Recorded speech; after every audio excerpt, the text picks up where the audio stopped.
నా భారం మోసిన సిలువ నీవే,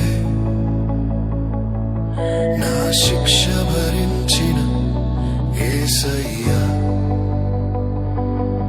నిశ్శబ్దంగా నీవు సహించినది నా విమోచనకై చేసిన బలి. నేను అర్హుడను కాకపోయినా నన్ను ప్రేమించిన కృపా ఇదే.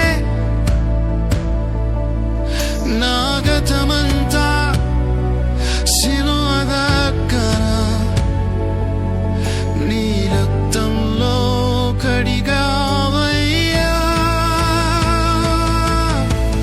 ఓ సిలువ నీవు చేసినది చాలిన దానికన్నా అధికమే.